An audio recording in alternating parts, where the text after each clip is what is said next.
last year was a good year for Star Wars. Now, you may not think about it because we actually didn't get any Star Wars video games last year. We didn't get any Star Wars movies. We still got The Mandalorian Season 2, but if you think about it, it was a good year for Disney Plus because we got the Lego Star Wars Holiday Special. Now, before you say, "Oh, are you talking about the Star Wars Holiday Special? That was terrible." No, this is the Lego Star Wars Holiday Special, which was honestly really good. And if you haven't seen it, you can pause this video. I'm not going to delete it. Don't worry. Go check it out, and then you come back. Because in this video, I'm going to be doing a review of the Lego Star Wars Holiday Special and all the Easter eggs that you may have missed, and basically just my opinions on it. So, spoiler alert before we start, it's been a year. Like I said, last warning. If you've seen it, like me, really good. Now let's get right into it. So basically, the Lego Star Wars Holiday Special takes place after the Rise of Skywalker. So at the beginning, we have a nice little introduction from Yoda, who's narrating it. So he says the first and final order are gone. So basically talking about how at the end of the Rise of Skywalker, they defeated the first and final order. I know I didn't say spoiler for the Rise of Skywalker, but still, I'm sure most of you guys have seen it. So yeah, Yoda narrates, and then you see him open a book, which is basically, this is kind of like how the story is kind of like written in a book. That's kind of the theme of a lot of Christmas movies. So in the book, you can actually see some Orbesh. Now this is the Star Wars language. Now the Orbesh says L Day. Now I'm assuming that stands for Life Day. I don't know why they just didn't write Life Day, but for some reason it's just L Day, and at first I was confused, but now that I think about it, it's most probably Life Day. You can see it on the screen right now. Life Day is most probably what it is. So Rey's training Finn. Now, as we know, as the end of the Rise of Skywalker, it was never fully disclosed that he was Force sensitive. We all knew that he was Force sensitive, though. It was pretty obvious. I actually didn't know until watching after the movie. I read a Wikipedia article and it said Finn was Force sensitive, and I was like, what?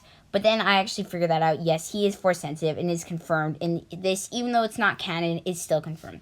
So Rey trains Finn, and he's fighting the probe droids. And he uses Rey's lightsaber to train, which is obviously the yellow one that we got to see in The Rise of Skywalker. And then he says that he can't train because 2 porgs are watching him. But then his kind of anger gets the best of him, and he basically just swings randomly and chops the droid in 2. So then Rey somehow uses the Force to put it back together, but whatever. So Rey feels that it's her fault that Finn isn't progressing at all. But Finn feels that it's his fault, that maybe he's just not good enough to become a Jedi. But now Rey's blaming it on herself. So Rey doesn't know it, but she's kind of pushing Finn down by discouraging him a little bit. But she's just trying to be the best because this is her first time being a master. She's been a Padawan throughout basically the entire trilogy until at the end of the Rise of Skywalker she proved herself worthy of a Jedi. So Rey gives him a stick, which is probably reference to Rebels, how Sabine trained with a stick instead of the Darksaber, and she has to go see the books. Now in the books, the Jedi text is what I'm talking about. There should be non-Jedi text, but in the movie there's only 5, which is a little weird. I'm assuming that maybe Rey didn't actually take all 9 Jedi texts. Maybe she just left 4 of them on the planet because she didn't have much room in the Falcon, or maybe they just didn't think of that and just decided to put a couple books, whatever. So the Jedi text, she uses the Force, and the Jedi text basically kind of tell her to go to this new planet, which is going to help her learn how to be a good master. Now, the thing that she's going to find at that planet is basically this holocron-looking thing. I'm going to be referring to it as a holocron. And that basically allows her to time travel. So this is the second thing of time travel that we've seen in Star Wars. Because the first time was the World Between Worlds in Star Wars Rebels. And now this is the second viewing of time travel that we actually see in Star Wars. This could possibly be brought into canon. But this is definitely something that's good for just the classic humorous Lego. So Finn and Poe, for some reason, they didn't really get the voice actors very well. Finn and Poe sound very weird, but whatever, just put that aside. So Finn and Poe, they don't want her to go because they're actually having Chewie's family. Now, this is a reference to the original Star Wars Holiday Special where Chewie's family came over, and then that's what that one was about. So they brought that back here because Chewie's family is coming for Christmas, or in Star Wars, it's called Life Day. Now, Life Day is actually canon because this guy, I believe he was the Blue Mythra in The Mandalorian, he said, "I'd like to be home for Life Day," so that it confirms that's canon. So he says that Rey was supposed to cook the tip-yip because Poe doesn't know how to do it. But then Poe actually says, "No, I'll just cook the tip-yip." Now, tip-yip is actually a real Star Wars species. I looked this up, and tip-yip is basically like a chicken-like creature that lives on Endor. And actually, you can eat that at Galaxy Edge. Now, obviously, it's not an actual tip-yip. I'm sure it's just like steak or something, but they call it tip-yip. So yeah, you can eat that at Galaxy's Edge. So Finn says, "May the Force be with you," but she lands off before it can finish. So there's the classic line. I do remember that they do say, "I have a bad feeling about this" somewhere in the film, but I do not remember where they said it, but I do remember they say that. So she crashes on a planet planet because of the thick atmosphere. She can't see, and then she hits a mountain or something. She crashes on the planet, even though at the end she somehow just gets off the planet easy. I guess they don't explain that. I guess they're assuming that her ship just magically fixed itself. But whatever, she sort of crashes on the planet, and then she enters this temple where she finds the holocron. Now, like I said, I'm referring to it as a holocron. I actually don't know what it is, but I'm just going to refer to it as a holocron. So she touches the holocron, and then she turns it with her hand, and then it kind of opens like a portal, kind of like how Thanos uses the time, I believe it was the space stone, to open the portal. So she walks through the portal, and she sees Luke blow up the Death Star, and sort of helps Luke blow up the Death Star. And then she's very stoked about that. So then she sees Obi-Wan teach Luke and fail to raise... Yoda teach Luke and fail to raise the X-Wing. Isn't trying like a good thing? Participation trophies for Jedi. There are not.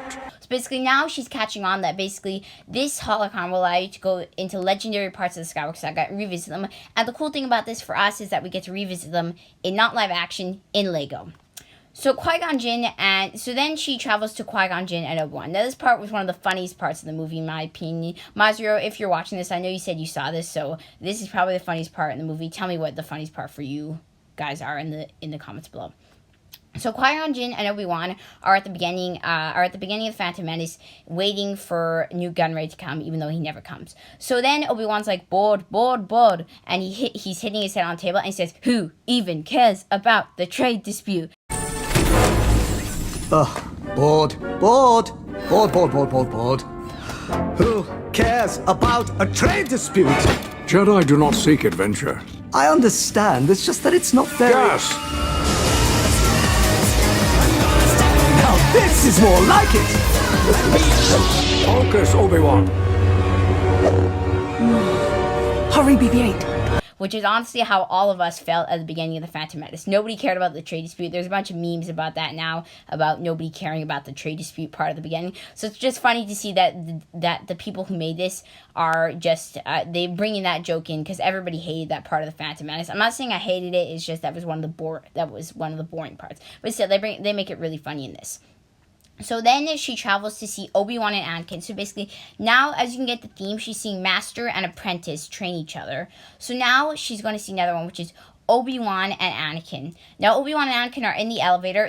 I'm assuming that this is between Attack of the Clones and Revenge of the Sith. This looks almost like the beginning of Attack of the Clones, but their hairstyles and their beards, well, Obi-Wan's beard is the style that they use in Revenge of the Sith. So I'm assuming that this is supposed to be between Revenge of the Sith, between Attack of the Clones and Revenge of the Sith, but I can't tell. Maybe they just ignored the fact that they're not supposed to look like that, but whatever. So Anakin has some flowers, and Obi-Wan's like, "Don't be worried." So this gives us the idea that this could be the beginning of Attack of the Clones, but whatever. So then Rey's like, "Oh, it's okay, they didn't hear you." And then, so she's on top of the elevator. So then Obi-Wan and Anakin jump up on top of the elevator, and Obi-Wan says the classic line, "Hello there." No, they didn't see me. Hello there. So they then travel back because they were about to get discovered. And BB-8 says they have to go home. But she says, "No, I'm going to do one more." So you won't believe what this one more is. Take a guess. Take a guess. Master and Apprentice. Who's the master and the apprentice? The main one? Palpatine and Vader. So she visits Palpatine and Vader. So then Vader is giving Palpatine a mug. And it says Galaxy's Best Emperor, which is, if you know, that is a reference to the Freemaker Adventures. A lot of people might not get that if you haven't seen the show. But in the Freemaker Adventures, Vader gives Palpatine a mug that says Galaxy's Best Emperor. And he says, "Meh, I'm the galaxy's only emperor." Galaxy's best emperor? Of course I'm the galaxy's best emperor! I'm the galaxy's only emperor! And so then Palpatine throws it in like the reactor core, and he says, "I just search every store on Batuu." Now Batuu is obviously where Star Wars Galaxy's Edge is actually. It's obviously the attraction in Disneyland, but canonically Star Wars Galaxy's Edge is actually a place, and it was proven canon in the Clone Wars when Hondo mentions it, and that's on Batuu. So Vader then Rey then escapes, and Vader comes through the portal. So Vader kind of follows Rey because they see the portal, and then they're back on the planet. And then Vader comes in with a nice heavy breathing, which is probably a reference to Rogue One, because if you remember, Vader's got his classic breathing. Then he ignites his lightsaber and basically kills everybody. That was one of the best parts of Rogue One, in my opinion. So yeah, he's got his heavy breathing, which is a distinctive part of him. And I actually don't know if James Earl Jones came back and voiced Vader. I kind of doubt it, because James Earl Jones isn't is a very expensive actor right now. Actually, originally his budget, he only took $5,000 for the original Star Wars, but right now he's a very expensive actor and very well known. So yeah. So Poe is using the engines of the Falcon to cook the tip-yip, which is obviously a very bad idea, and he burns the tip-yip a lot. And then Chewie is sent to go cut down a Christmas tree, but instead he cuts down a Christmas tree, which then smashes over the Millennium Falcon. So then they also use BB-9E as a disco ball, and they also have a nice ice sculpture of a Gonk droid. So BB-9E is actually the First Order version of BB-8. So they then travel, Rey and Vader then travel to Hoth, but Hoth, not now, Hoth in the time when Vader was attacking Hoth. So there are two Vaders, and they both say, impressive, most impressive, and then they realize that, then they say, I am you in sync. So then they realize that they're actually each other. So then present Vader escapes, and then the Vader that's supposed to be in that timeline is just like, that was weird, so he didn't really care.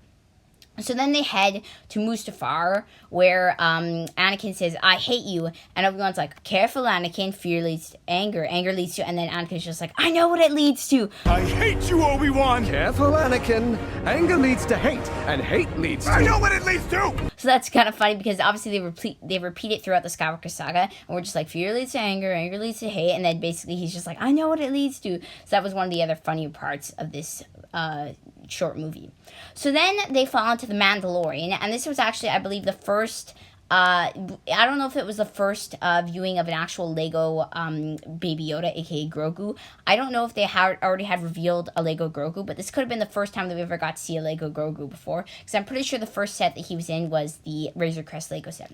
So they fall into the Mandalorian, just a quick thing, and then they head onto Saleucami, and they see two clones who say, pod racing at the same time, so they're like Jinx, and then they say double Jinx, and they're almost like, it's almost like we're the same guy, which is because they're clones. That's the funny part right there.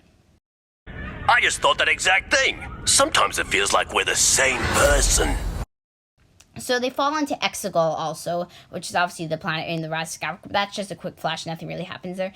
And then they basically just fly through a bunch of random planets. It's impossible to name all of them as it's blurred in the background. And then it cuts back to the Life Day Festival. So Lando comes, Chewie's family, and Max Rebo is coming for the music. So originally Poe was going to just put some music like on a speaker, but then they got Max Rebo to play some live music. And then he's like, he's like, nobody's heard Max Rebo play in a long time. What happened to, because it was, his band was called Max Rebo and the Seven. So then Poe asks, what happened to the other seven? And then he says something in Huttese, and he's like, my condolences. So we're assuming that they probably died during the explosion of Jabba's sail barge, which is pretty funny because we actually all thought that Max Rebo was dead, but apparently he's still alive in the Legends continuity. So also, Sam Greedo also says McClunky, which also, that McClunky means you'll be dead, I believe is what it says. It's said by Before Tuna in The Mandalorian Season 2, and it's said by Greedo in the new version of A New Hope. So then you hear the original Huttese version of Jingle Bells. So it's basically just Jingle Bells, except there's a bunch of random words. And then you also hear Admiral Akbar, who gives Lando a present. And Lando says, please be a cape, please be a cape. And then he's just like, it's a wrap. Day. Please be a cape. Please be a cape. It's a wrap. Which is obviously a reference to when he says, it's a trap. It's a trap.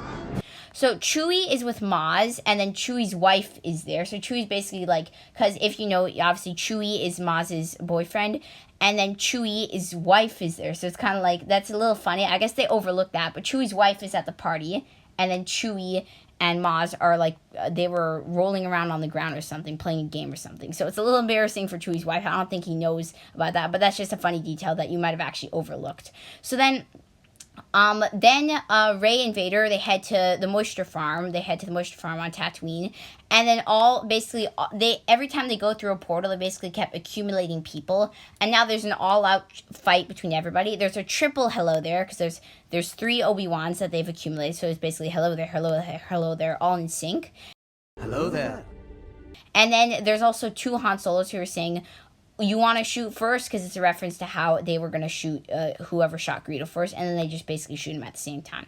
Then Vader sees Luke and is like, my son, but then this version of Luke doesn't know that Vader is his father. So it's like, oh my, these binary sons. So it was good to see it from him there. My son. I mean, these binary sons. So Vader gets the holocron, and then Rey is stuck on the present planet with Luke, except now, since Vader has the holocron, he can bring it to Palpatine, and Palpatine can alter the timeline, like, a lot. So Vader comes back and finds Palp, and then Palpatine, he goes to the future where he thinks that he's going to be in control, and he sees Kylo Ren, who's, like, basically humming the First Order theme, and then he's not wearing a shirt, obviously the Last Jedi funny scene, and then Palpatine's just like, think you can put a shirt on? You think maybe you could put a shirt on before you tell it? I don't know how to do his accent. I'm very sorry, but he basically says that. So then he does some explaining and tells him that Vader betrayed you. So then Palpatine, he's very angry, and then he asks Kylo Ren, "Would you ever betray your master?" And then you see like a little flashback of him killing Snoke in Lego form, and then it's like, "No, I would never kill my master. I would never throw him down a reactor shaft," because he didn't actually kill Snoke by throwing him down a reactor shaft. So then Palpatine fixes Kylo Ren's mask and then brings him back to the past. So Rey thinks that she has now failed, and then Luke fixes BB-8 for him. So now you get a little bit of bonding between Rey and Luke, and that's going to be key till the end, where they have to save... They have to get the holocron back from Palpatine before he ruins everything. So Palpatine sends Vader to get Luke, which is obviously what they did in Return of the Jedi, except Palpatine is secretly planning to use Kylo Ren to destroy Vader, and then Kylo Ren will become his new apprentice. And then he says that I will rule the galaxy as Emperor, and then he shows a little chart, and he says Emperor is above Supreme Leader, which actually, I don't know about that. Supreme Leader sounds like it's a higher rank than Emperor, but I'm not going to argue with the Palpatine.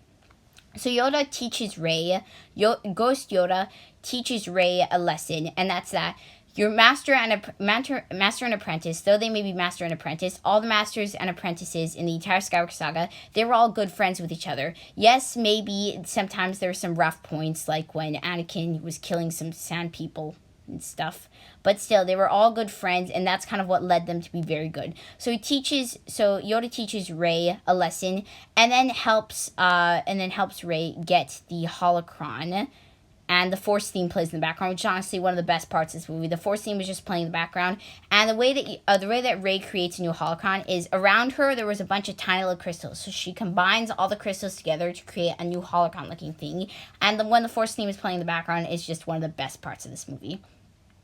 So basically once she travels back to the future, there's an all-out fight between Vader, Rey, Palpatine, Kylo Ren, Luke, other Luke. There's 2 Lukes in this timeline, and it's basically an all-out fight. The thing is that, Rey never actually refers to Palpatine as her grandfather, even though she knows, but we're just assuming that this is because the devs didn't want to spoil the Rise of Skywalker. Actually, maybe when they were making this, they had a sneak peek of, like, the Rise of Skywalker while making this, and they didn't know, because they tried to keep it really secretive, so they didn't know, but still, it's a little weird, but we can assume that it's just an in-game thing, an in-movie thing.